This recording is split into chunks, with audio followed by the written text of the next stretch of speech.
वैसे कार्की के सामने भी चुनौतियां कम नहीं हैं और सबसे पहली और महत्वपूर्ण चुनौती है कानून व्यवस्था। जब ये सब दंगे हुए, जब प्रदर्शनकारी सड़कों पर आए, इन सब के बीच में लगभग 12,500 कैदी जेल से फरार हो गए। उन्हें पकड़ना आसान नहीं होगा और इससे सबसे ज्यादा सुरक्षा व्यवस्था पर असर पड़ सकता है। और दूसरी चुनौती है राजनीतिक दबाव। पारंपरिक राजनीतिक दल शायद उनकी पॉपुलैरिटी से डरे और उन्हें रोकने की कोशिश करें। तीसरी और सबसे बड़ी चुनौती है जनता की उम्मीदें।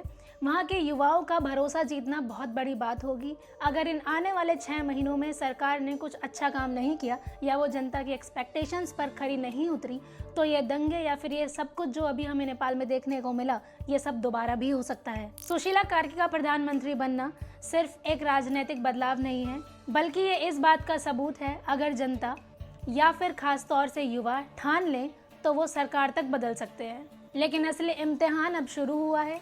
क्या अगले 6 महीने में हालात सुधर पाएंगे? क्या मार्च 2026 में चुनाव अच्छे तरीके से हो पाएंगे? और क्या नेपाल में ये राजनीतिक बदलाव एक लंबे समय तक टिक पाएगा?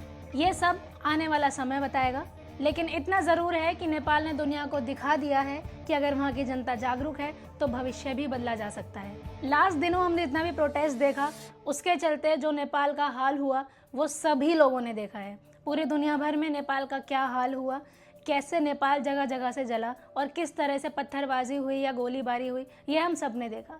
लेकिन इन सब के बीच एक सबसे अच्छी खबर ये है कि जब नेपाल की नई प्रधानमंत्री चुनी गई तो नेपाल वापस से पटरी पर आ रहा है।